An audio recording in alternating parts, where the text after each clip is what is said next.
ನಮ್ಮ ಮಂಡಳಿಗೆ ಈ ಸಾರಿ 65,000 ಕುಟುಂಬಗಳಿಗೆ ನಾವು ಗುರಿಯನ್ನು ಸರ್ಕಾರ ನೀಡಿದೆ. ಇದಕ್ಕೋಸ್ಕರ ಸರ್ಕಾರ ಈ ಬಾರಿಯ ಕೃಷಿ ಆಯವ್ಯಯದಲ್ಲಿ ರೂಪಾಯಿ 50 ಕೋಟಿ ನಮ್ಮ ಮಂಡಳಿಗೆ ಅನುದಾನವನ್ನು ನೀಡಿರುತ್ತೆ. ಇನ್ನೊಂದು ವೈಯಕ್ತಿಕ ರೈತರಿಗೆ ನೇರವಾಗಿ ಅನುಕೂಲವಾಗುವ ನಮ್ಮ ಮಂಡಳಿಯ ಒಂದು ಕಾರ್ಯಕ್ರಮ ಅಂದರೆ ಹಸಿರು ಹೊನ್ನು. ಇಲ್ಲಿ ಸಣ್ಣ ರೈತರು ಇರ್ಬೋದು, ಅತಿ ಸಣ್ಣ ರೈತ ಇರ್ಬೋದು, ದೊಡ್ಡ ರೈತರು ಇರ್ಬೋದು, ಎಲ್ಲರಿಗೂ ಈ ಕಾರ್ಯಕ್ರಮದಲ್ಲಿ ಪಾಲ್ಗೊಳ್ಳಲು ಅವಕಾಶ ಇದೆ. ಇಲ್ಲಿನೂ ಸಹ ನಾವು ಈ ಜೈವಿಕ ಇಂಧನ ಸಸಿಗಳ ತಳಿಗಳನ್ನು ತಮಗೆ ಸರಬರಾಜು ಮಾಡಲಾಗುತ್ತೆ. ಹಾಗೂ ಇದನ್ನು ಬೆಳೆಸೋದಕ್ಕೆ ಏನೇನು ನಿಮಗೆ ಪದ್ಧತಿಗಳು, ಬೆಳೆಸುವಿಕೆಯ ಪದ್ಧತಿ, ಯಾವ ವಿಧಾನದಲ್ಲಿ ಸಸಿಗಳನ್ನು ಅದನ್ನು ಆರೈಕೆ ಮಾಡಬೇಕು, ಹೇಗೆ ಅದನ್ನು ಉಳಿಸ್ಕೊಳ್ಬೇಕು, ಇದರೆಲ್ಲ ವಿವರಗಳನ್ನು ಸಹ ತಮಗೆ ನೀಡಲಾಗುತ್ತೆ.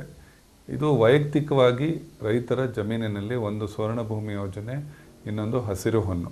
ಇನ್ನು ನಮ್ಮ ಗ್ರಾಮಾಂತರ ಪ್ರದೇಶದಲ್ಲಿ ಬಹಳಷ್ಟು ಜಮೀನುಗಳಿದೆ. ಅದು ಬೀಳ್ಬಿಟ್ಟಿರ್ಬೋದು ನಾನಾ ಕಾರಣಗಳಿಗೆ, ಅಥವಾ ವೇಸ್ಟ್ ಲ್ಯಾಂಡ್ ಇರ್ಬೋದು, ಏನು ಬೆಳೆದೇ ಇರೋ ಒಂದು ಜಮೀನುಗಳಿರ್ಬೋದು, ಅಥವಾ ಕುಮ್ಕಿ ಜಮೀನು ಇರ್ಬೋದು, ಗೋಮಾಳ ಕೆಲವು ಖಾಲಿ ಇರ್ಬೋದು. ಇಲ್ಲಿನೂ ಸಹ ನಮ್ಮ ಅರಣ್ಯ ಇಲಾಖೆ ಮತ್ತು ಸ್ಥಳೀಯ ಜಿಲ್ಲಾ ಪಂಚಾಯತ್ ಹಾಗೂ ತಾಲೂಕು ಪಂಚಾಯತ್ನ ಸಹಭಾಗಿತ್ವದಿಂದ ನಾವು ನೆಡುತೋಪುಗಳನ್ನು ಬೆಳೆಸಲು ಹೊರಟಿದ್ದೇವೆ. ಗುಲ್ಬರ್ಗಾ ವಿಭಾಗದಲ್ಲಿ ಒಂದು ವಿಶೇಷ ಕಾರ್ಯಕ್ರಮವನ್ನು ಮಂಡಳಿ ರೂಪಿಸ್ತಾ ಇದೆ. ಅದನ್ನು ಬಹುಶಃ ನಾವು ಮುಂದಿನ ವರ್ಷ ನಾವು ಆ ಒಂದು ಕಾರ್ಯಕ್ರಮವನ್ನು ಅನುಷ್ಠಾನಗೊಳಿಸೋ ಸಾಧ್ಯತೆ ಇದೆ. ಅದೇನಪ್ಪ ಅಂದರೆ ಹಸಿರು ಕಲ್ಯಾಣ ಕರ್ನಾಟಕ ಅಂತೇನು ಗುಲ್ಬರ್ಗಾ ವಿಭಾಗಕ್ಕೆ ಹೆಸರುವಾಸಿಯಾಗಿದೆ. ಇಲ್ಲಿ ಹೆಚ್ಚು ಪ್ರಮಾಣದಲ್ಲಿ ನಮಗೆ ಜಮೀನು ಲಭ್ಯ ಇದೆ. ಅಂದರೆ ಮಳೆಯ ಒಂದು ಕೊರತೆ ಅಥವಾ ಜಮೀನಿನ ಒಂದು ಮೇಲ್ಗುಣ, ಹೀಗಾಗಿ ಭಾಳಷ್ಟು ಬೀಳು ಜಮೀನು ಮತ್ತು ವೇಸ್ಟ್ ಲ್ಯಾಂಡ್ ಇಲ್ಲಿ ದೊರಕೋದ್ರಿಂದ ಇಲ್ಲಿ ವಿಶೇಷವಾಗಿ ನಮ್ಮ ಜೈವಿಕ ಇಂಧನ ತಳಿಗಳು, ಸಿಮರೊಬ್ಬ ಇರ್ಬೋದು, ಹೊಂಗೆ ಇರ್ಬೋದು, ಬೇವು ಇರ್ಬೋದು, ಈ ತಳಿಗಳೇನು ಅಂದರೆ ಕಡಿಮೆ ತೇವಾಂಶ ಇರೋ ಜಾಗದಲ್ಲಿ ಚೆನ್ನಾಗಿ ಬೆಳೆಯುತ್ತೆ. ಸೊ ಈ ನಿಟ್ಟಿನಲ್ಲಿ ನಾವು ದೊಡ್ಡ ಪ್ರಮಾಣದಲ್ಲಿ ಹಸಿರು ಕಲ್ಯಾಣ ಅನ್ನೋ ಕಾರ್ಯಕ್ರಮವನ್ನು ಬಹುಶಃ 2013-14ರಿಂದ ನಾವು ಪ್ರಾರಂಭ ಮಾಡೋದಕ್ಕೆ ಈ ಬಾರಿಯಿಂದನೇ ನಾವು ಅದಕ್ಕೆ ಬುನಾದಿಯನ್ನು ಹಾಕ್ತಾ ಇದ್ದೇವೆ. ಅದನ್ನು ಬಂದಾಗ ಬಹುಶಃ ಗುಲ್ಬರ್ಗಾ ವಿಭಾಗದ 6 ಜಿಲ್ಲೆಗಳಲ್ಲೂ ಸಹ ಈ ಕಾರ್ಯಕ್ರಮ ನಾವು ವೈಯಕ್ತಿಕ ರೈತರ ಜಮೀನಲ್ಲೂ ಈ ನೆಡುತೋಪು ಬೆಳೆಸೋದಾಗಲಿ, ಅಥವಾ ಅವರ ರೈತರ ಒಂದು ಜಮೀನಿನ ಬದುಗಳಲ್ಲಿ, ಅಥವಾ ವೇಸ್ಟ್ ಲ್ಯಾಂಡಲ್ಲಿ, ಅಥವಾ ಗೋಮಾಳ, ಹೀಗೆ ಗೈರಾಣ ಅಂತೇನು ಹೇಳ್ತೀರಾ ಆ ಕಡೆ ಜಮೀನುಗಳು, ಇದಕ್ಕೂ ಅನ್ವಯಿಸುತ್ತೆ. ಈ ಕಾರ್ಯಕ್ರಮ ಸಹ ನಾವು ಚಾಲನೆ ನೀಡಲು ನಾವು ಅದಕ್ಕೆ ತಯಾರಿಯನ್ನು ಮಾಡ್ತಾಯಿದ್ದೀವಿ. ಈ ಬಾರಿಯ ಆಯವ್ಯಯದಲ್ಲಿ ನಮ್ಮ ಮಂಡಳಿ ಈ ಒಂದು ಕಡೆ ಈ ನೆಡುತೋಪುಗಳಿಗೆ ಹೆಚ್ಚು ಪ್ರಾತಿನಿಧ್ಯ ನೀಡಿದರೆ, ಈ ಜೈವಿಕ ಇಂಧನದ ತಯಾರಿಕೆ ಬಗ್ಗೆನೂ ನಾವು ಕೈ ಬಿಡುವಂತಿಲ್ಲ ಅಂತ ಮನಸಾರೆ ಅದನ್ನು ಒಪ್ಕೊಂಡು, ಈ ಒಂದು ಎಣ್ಣೆ ಬೀಜಗಳು ಏನು ನಮ್ಮ ಬೇವಿರ್ಬೋದು, ಹೊಂಗೆ ಇರ್ಬೋದು, ಸಿಮರೂಪ ಇರ್ಬೋದು, ಈ ಬೀಜಗಳಲ್ಲಿ ಏನು ಎಣ್ಣೆ ಇದೆ ಅದನ್ನು ಉತ್ಪಾದಿಸಲು ಸಣ್ಣ ಪ್ರಮಾಣದ ಎಣ್ಣೆಯನ್ನು ಉತ್ಪತ್ತಿ ಮಾಡುವ ಯಂತ್ರಗಳು, ಅಂದರೆ ಆಯಿಲ್ ಎಕ್ಸ್ಪೆಲ್ಲರ್ನ ಒಂದು 100 ಕಡೆ ಇಡೀ ರಾಜ್ಯದಲ್ಲಿ ನಾವು ಅದನ್ನು ಸ್ಥಾಪನೆ ಮಾಡೋಕ್ಕೆ ಹೊರಟಿದ್ದೇವೆ. ಯಾಕೆಂದರೆ ಒಂದು ಕಡೆ ನಾವು ನೆಡುತೋಪುಗಳ ಮುಖಾಂತರ ಎಣ್ಣೆ ಕಾಳುಗಳನ್ನು ಸಂಗ್ರಹಣೆ ಮಾಡಿದ ನಂತರ ಅದರ ಸಂಸ್ಕರಣೆಗೂ ಸಹ ನಾವು ಸ್ವಲ್ಪ ಹೊತ್ತು ಪ್ರಾರಂಭದಲ್ಲಿ ನೀಡಬೇಕಾಗುತ್ತೆ.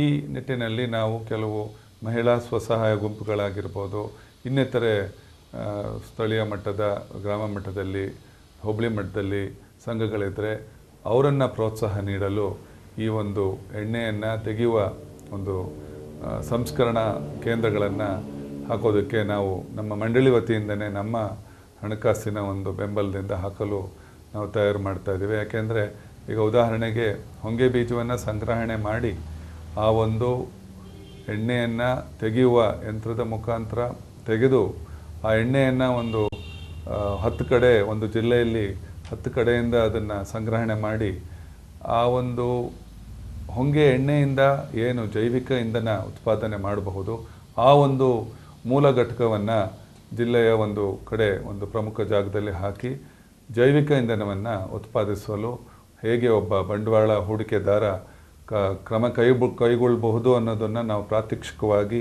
ತೋರಿಸಲು ಸಹ ಹೊರಟಿದ್ದೇವೆ. ಇದು ಒಂದು ಆಯಿಲ್ ಎಕ್ಸ್ಪೆಲ್ಲರ್ ಅಥವಾ ಎಣ್ಣೆಯನ್ನು ತೆಗೆಯುವ ಯಂತ್ರವನ್ನು ಸ್ಥಾಪನೆ ಮಾಡೋ ಒಂದು ಪ್ರಮುಖ ಕಾರ್ಯಕ್ರಮವೂ ಸಹ ನಮ್ಮ ಮಂಡಳಿಯಲ್ಲಿ ಹಾಕ್ಕೊಂಡಿದೆ. ಇಷ್ಟು ನಮ್ಮ ಮಂಡಳಿಯ ವತಿಯಿಂದ ನಾವು ರೈತ ಬಾಂಧವರು ಮತ್ತು ಈ ಜೈವಿಕ ಇಂಧನದ ಬಗ್ಗೆ ಆಸಕ್ತಿ ಉಳ್ಳವರಿಗೆ ನೀಡುತ್ತಿರುವ ಕಾರ್ಯಕ್ರಮಗಳು.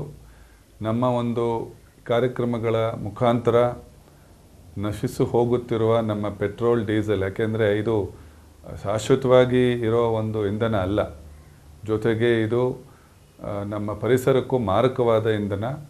ಮತ್ತು ಎಲ್ಲಕ್ಕಿಂತ ಮುಖ್ಯವಾಗಿ ನೀವು ಕೆಲವರು ಈಗಾಗಲೇ ತಿಳ್ಕೊಂಡಿರ್ಬೋದು, ನಮ್ಮ ದೇಶದ ವಿದೇಶಿ ವಿನಿಮಯ ನಾವು ಕೋಟಿಗಟ್ಟಲೆ ನಾವು ಈ ಒಂದು ಕಚ್ಚಾ ತೈಲವನ್ನು ಆಮದು ಮಾಡಲು ನಾವು ಉಪಯೋಗಿಸ್ತಿದ್ದೇವೆ.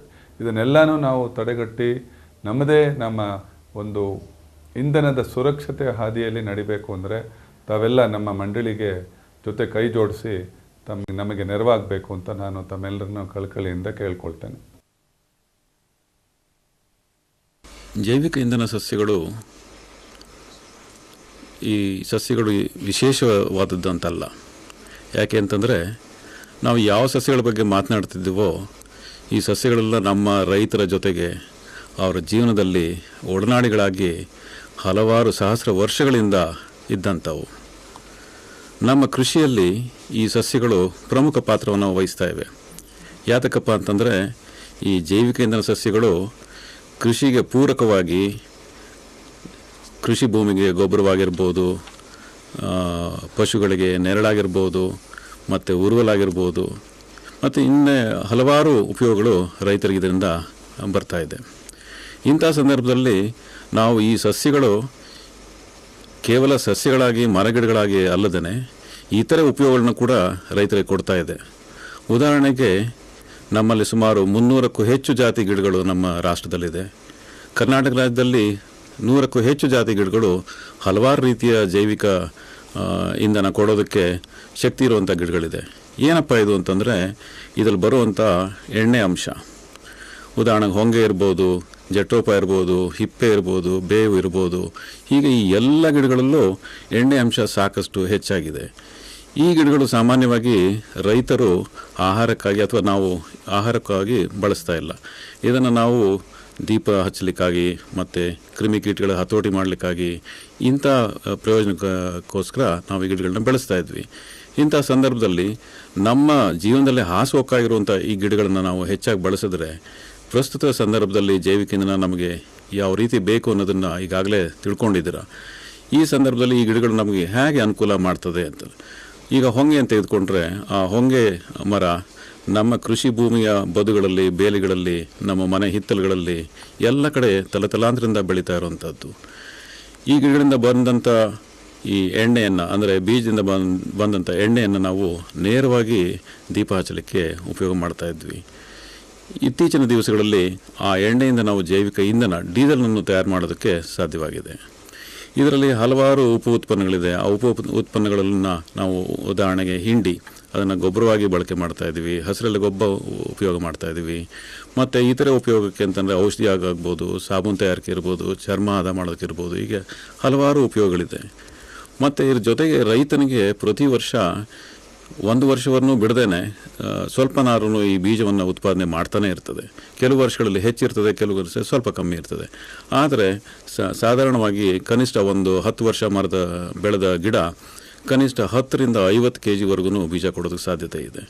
ಇಂಥ ಸಂದರ್ಭದಲ್ಲಿ ರೈತನಿಗೆ ಇದು ಒಂದು ಕೃಷಿಗೆ ಪೂರಕವಾಗಿ ರೈತನಿಗೆ ಸ್ವಲ್ಪ ಆದಾಯವನ್ನು ಸ್ಥಿರವಾಗಿ ಕೊಡುವಂಥ ಒಂದು ಉಪಯೋಗ ಇದೆ. ಹೀಗೆ ನಮಗೆ ಆ ಗಿಡಗಳನ್ನ ಅಭಿವೃದ್ಧಿಪಡಿಸೋದಕ್ಕೆ ಸಾಕಷ್ಟು ಉತ್ತಮ ಜಾತಿ ಗಿಡಗಳನ್ನ, ಅಂದರೆ ಎಲ್ಲಿ ಹೆಚ್ಚು ಇಳುವರಿ ಕೊಡುವಂಥದ್ದು, ಹೆಚ್ಚು ಎಣ್ಣೆ ಅಂಶ ಇರುವಂಥದ್ದು ಅಂಥ ಗಿಡಗಳನ್ನ ನಾವು ಆರಿಸಿ ಅದರಿಂದ ಅಭಿವೃದ್ಧಿಪಡಿಸಿದ ನರ್ಸರಿಗಳಿದೆ. ಆ ನರ್ಸರಿಗಳ ಮೂಲಕ ನಾವು ಈ ಗಿಡಗಳನ್ನು ಉತ್ಪಾದನೆ ಮಾಡಿ ರೈತರಿಗೆ ಇದನ್ನು ಹಂಚುವಂಥ ಒಂದು ವ್ಯವಸ್ಥೆಯನ್ನು ಕೃಷಿ ವಿಶ್ವವಿದ್ಯಾನಿಲಯ ಮತ್ತು ಇತರ ಸಂಸ್ಥೆಗಳು ಈಗಾಗಲೇ ಮಾಡ್ತಾ ಇದೆ. ಹೀಗೆ ಹೊಂಗೆ ಜೊತೆಗೆ ನಮ್ಮಲ್ಲಿ ಭಾಳ ಪ್ರಮುಖವಾಗಿ ಕಂಡುಬರುವಂಥದ್ದು ಜಟ್ರೋಪ ಅನ್ನೋ ಒಂದು ಗಿಡ ಕೂಡ. ಇದು ಸಾಮಾನ್ಯವಾಗಿ ಬೇಲಿನಲ್ಲಿ ಬೆಳೀತದೆ. ಬೇಲಿನಲ್ಲಿ ಬೆಳೆಯೋದ್ರಿಂದ ನಮಗೆ ಒಂದು ಜೈವಿಕ ಬೇಲಿ ಅಂತ ಏನು ಹೇಳ್ತೀವೋ ಅದು ಉಪಯೋಗ ಆಗ್ತದೆ. ಜೊತೆಗೆ ಇದು ವರ್ಷದಲ್ಲಿ 2 ಬಾರಿ ಬೀಜಗಳನ್ನ ಕೊಡ್ತದೆ. ಹೊಂಗೆ ರೀತಿಯಲ್ಲಿ ಇದರಲ್ಲೂ ಕೂಡ ನಾವು ಇಂಧನ ತಯಾರು ಮಾಡ್ಬೋದು ಮತ್ತು ಹಿಂಡಿಯನ್ನು ಗೊಬ್ಬರವಾಗಿ ಬಳಕೆ ಮಾಡ್ಬೋದು. ಎಲ್ಲಕ್ಕಿಂತ ಹೆಚ್ಚಾಗಿ ಕ್ರಿಮಿಕೀಟಗಳನ್ನು ಹತೋಟಿಯಲ್ಲಿಡೋದಕ್ಕೆ ಈ ಗಿಡ ಭಾಳ ಸಹಕಾರಿಯಾಗಿದೆ. ಹಾಗಾಗಿ ಜಟ್ರೋಪ ಕೂಡ ಮತ್ತೊಂದು ಉತ್ತಮ ಗಿಡ ಅಂತ ನಾವು ಹೇಳ್ಬೋದು. ಹಾಗೆ ಮುಂದುವರೆದು ಇತರ ಗಿಡಗಳು ಇದನ್ನು ಕೂಡ ನಾವು ಭಾಳ ಸರಳವಾಗಿ ಅಭಿವೃದ್ಧಿಪಡಿಸ್ಬೋದು. ನೀವು ಅಲ್ಲಿ ಚಿತ್ರದಲ್ಲಿ ನೋಡ್ತಾ ಇದ್ದೀರಾ, ನರ್ಸರಿ ಇದೆ, ಆ ಗಿಡ ಇದೆ. ಕೇವಲ 6 ತಿಂಗಳ ನಂತರ ಇದು ಹೂವು ಕಾಯಿ ಬಿಡಲಿಕ್ಕೆ ಪ್ರಾರಂಭ ಮಾಡ್ತದೆ. ಆದರೆ ಇದರ ಇಳುವರಿ ಸ್ವಲ್ಪ ಕಮ್ಮಿ ಇರೋದರಿಂದ ಇದನ್ನು ನಾವು ಬೇಲಿಗಳಲ್ಲಿ ಇತರೆ ಬೆಳೆಗಳ ಜೊತೆಗೆ ಪೂರಕವಾಗಿ ಇದನ್ನು ಬೆಳ್ಕೊಂಡು ಒಂದು ಕೃಷಿ ಬೇಲಿ ಆಗ್ತದೆ ಮತ್ತು ಕ್ರಿಮಿಕೀಟಗಳನ್ನ ಹತೋಟಿಲಿಡೋದಕ್ಕೆ ಸಾಧ್ಯ ಆಗ್ತದೆ. ಮತ್ತು ಇದರಿಂದ ಎಣ್ಣೆಯ ಅಂಶವನ್ನು ಏರ್ಪಡಿಸಿ ಇಂಧನವನ್ನು ಕೂಡ ನಾವು ತಯಾರು ಮಾಡ್ಬೋದು. ಹಾಗೆ ನಮ್ಮಲ್ಲಿ ಬಹಳ ಪರಿಚಿತವಾಗಿರುವಂಥದ್ದು ಉತ್ತರ ಕರ್ನಾಟಕಕ್ಕೆ ಹೆಚ್ಚು ಸೂಕ್ತವಾಗಿರುವಂಥದ್ದು ಮತ್ತು ಇಡೀ ಕರ್ನಾಟಕದಲ್ಲಿ ಸಾಕಷ್ಟು ಪ್ರದೇಶದಲ್ಲಿ ಬೆಳೀತಾ ಇದೆ. ಉತ್ತರ ಕರ್ನಾಟಕದಲ್ಲಿ ಬಹಳ ಹೆಚ್ಚಿನ ಪ್ರಮಾಣದಲ್ಲಿ